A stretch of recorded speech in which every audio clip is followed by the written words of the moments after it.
নমস্কার। আপনি জিজ্ঞেস করেছেন খাবার পর গ্যাসের সমস্যা, পেট ফোলা ফোলা থাকে।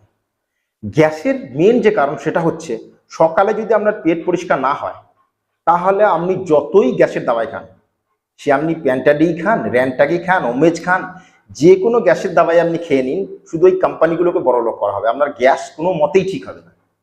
তো গ্যাস যদি সম্পূর্ণরূপে আপনার পেট থেকে ক্লিয়ার করতে হয়, তার জন্য আপনাকে সকালে পেটকে সম্পূর্ণরূপে ক্লিয়ার করতে হবে।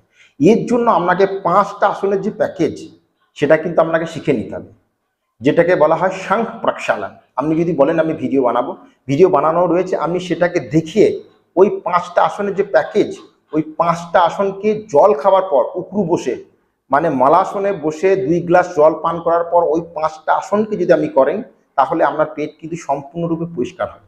তো প্রথম ধাপ যেটা, সেটা হচ্ছে পেটকে সম্পূর্ণরূপে পরিষ্কার রাখতে হবে।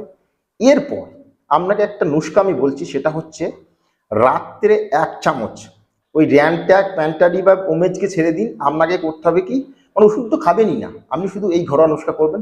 যদি দরকার পড়ে আপনি যে যে কোনো কোম্পানি, সে পতঞ্জলি হতে পারে, ডাবর হতে পারে, বৈদ্যনাথ হতে পারে, আপনি গ্যাসাহার চুন নিতে পারেন 1 সপ্তাহের মতো। যদি খুব বেশি গ্যাসের সমস্যায় ভোগেন, তাহলে গ্যাসাহার চুনকে ভাত খাওয়ার পর, মানে মানে দুপুরের খাওয়ার পর আপনি 1 চামচ গ্যাসাহার চুন নিতে পারেন, কিন্তু নেওয়ার দরকার নেই। এখন যেটা বলছি সেটা মন দিয়ে শুনবেন এবং রেগুলার এটাকে নেবেন। 1 চামচ আজওয়াইন 1 কাপ জলে ভিজিয়ে দেবেন, হলো। সকালে 1 চামচের থেকেও কম, সকালে সেই আজওয়াইনটাকে ছেঁকে নিয়ে সেই আজওয়াইনটাকে চিবিয়ে চিবিয়ে খাবেন, এবং যে জলটা বেঁচে থাকলো সেই জলটাকে একটা বোতলে ভরে রেখে দেবেন, এবং মাঝে মধ্যেই এই জলটা খাবেন। যেমন আপনার ব্রেকফাস্ট করার পর একটু জল খেলেন, লাঞ্চের পর সেই জল একটু খাবেন, ডিনারের পর সেই জল একটু খাবেন, হলো। সকালে আজওয়াইনটা চিবিয়ে চিবিয়ে খাবেন এবং পুরা দিন একটু একটু করে সেই যে বেঁচে থাকা জলটাকে খাবেন। তাহলে আপনার গ্যাসের সমস্যা আধা, 50% এখানেই খতম হয়ে যাবে। এবার এখন যে যোগাসনগুলো আপনাকে করতে হবে সেটা দেখে নিন। এবং তার আগে একটা কথা বলে রাখি, আপনাকে রাত্রের যে খাবার, ডিনারটা কিন্তু 7টার আগে কমপ্লিট করতে হবে, বোঝা গেছে? এবং দুধের যে চা, আমরা বাঙালিরা দুধের চা খুব খেয়ে থাকি, সেই দুধের চাটা কিন্তু আপাতত খাওয়া চলবে না। আপনি যদি চায়ের আপনার নেশা থাকে তাহলে ব্ল্যাক টি নেবেন বা গ্রিন টি নেবেন, কিন্তু দুধের চা নেওয়া চলবে না এখন 1 মাস। আর ওই আজওয়াইনটা নেবেন, তাহলে আপনি দেখবেন আপনার গ্যাসের সমস্যা আপাতত শেষ। এবং এই যোগাসনগুলো যদি রেগুলার প্র্যাকটিস করেন, তাহলে গ্যাসের সমস্যা আপনার শরীরে একদম চলে বা থাকবেই না। তো প্রথম যে যোগাসন সেটা হচ্ছে পবন মুক্তাসন।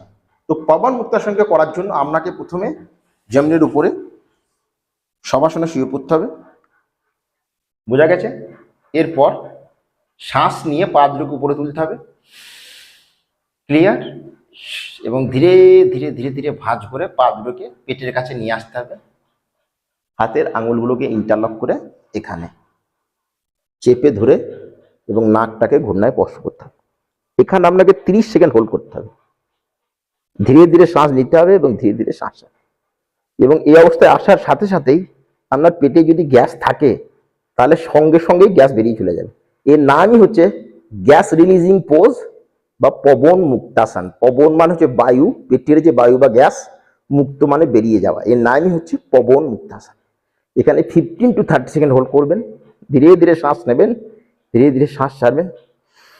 শ্বাস নিয়ে गर्दनকে নিচে, শ্বাস ছেড়ে রিল্যাক্স, শ্বাস নিয়ে পাকে উপর এবং শ্বাস ছেড়ে ধীরে ধীরে ধীরে ধীরে গ্রাউন্ডকে স্পর্শ করতে হবে, পবন মুক্তাসন। এরপর শ্বাস নিয়ে উঠে আসবো, শ্বাস ছেড়ে রিল্যাক্স। এর পরের যে আসন সেটা হচ্ছে যোগ মুদ্রাসন। আসনগুলোকে কিন্তু রেগুলার প্র্যাকটিস করতে হবে। তো প্রথমে এই সুখাসন, বহুদিন প্র্যাকটিস হচ্ছে, এখন আর সুখাসনে কোনো আসন চলবে না, এখন করতে হবে আপনাকে পদ্মাসন। ক্লিয়ার? দেখা যাচ্ছে? এরপর আপনাকে এইভাবে মুঠিবন্ধ করতে হবে, এই নাভির উপরে নয়, নাভির 2 পাশে রাখতে হবে এবং শ্বাস নিয়ে শ্বাস ছেড়ে ধীরে ধীরে ধীরে ধীরে নিচে এইভাবে ঝুঁকতে হবে। এবং প্রথম দিকে হয়তো হবে না, একটু অসুবিধা হবে, আপনি ধীরে ধীরে মাথাটা মানে কপালটা গ্রাউন্ডে এভাবে স্পর্শ করাবেন। যদি না হয় এখন আপাতত এই অবস্থায় থাকবে, ক্লিয়ার? এবং পেটে প্রেশারের সৃষ্টি হবে, এই প্রেশারটাকে অনুভব করবেন, ধীরে ধীরে শ্বাস নেবেন এবং ধীরে ধীরে শ্বাস। এখানে 30 সেকেন্ড পর্যন্ত হোল্ড করবেন এবং প্রত্যেক আসনকে 5 বার, প্রত্যেকবার 30 সেকেন্ড। শুরুর দিকে ধীরে ধীরে সময়ের অবধি বাড়াবো, 1 মিনিট পর্যন্ত হোল্ড করবো, বোঝা গেছে? এবং ধীরে ধীরে ধীরে ধীরে শ্বাস নিয়ে উঠে আসবো। এরপর বোঝা গেছে, প্রথমে মুঠি বন্ধ করে, এরপর লেফট হ্যান্ডের উপরে রাইট হ্যান্ড, শ্বাস নিয়ে শ্বাস ছেড়ে ধীরে ধীরে ধীরে ধীরে নিচের দিকে এইভাবে এখানে হোল্ড করুন, ধীরে ধীরে শ্বাস বেরোন, ধীরে ধীরে শ্বাস। খাবার দাবার প্রতি ধ্যান দিতে হবে। রোজ দুপুরে খাবার আগে আপনাকে স্যালাড খেতে হবে। যে ডিআইপি ডায়েট, ডক্টর বিশ্বরূপ রায়চৌধুরীর যে ডিআইপি ডায়েট, সেই ডিআইপি ডায়েট অনুসারে আপনাকে দুপুরে খাওয়ার আগে স্যালাড খেতে হবে। স্যালাড খাওয়ার পর আপনি খাবেন আপনার কুক ফুড, আপনি যাই খান, সেটা রুটি, চাওয়াল, ডাল, সবজি, কিন্তু প্রথমে খেতে হবে আপনাকে স্যালাড। বেশি পরিমাণ জল খেতে হবে, 3 লিটার জল আপনাকে রেগুলার খেতে হবে, মানে 8 থেকে 10 গ্লাস।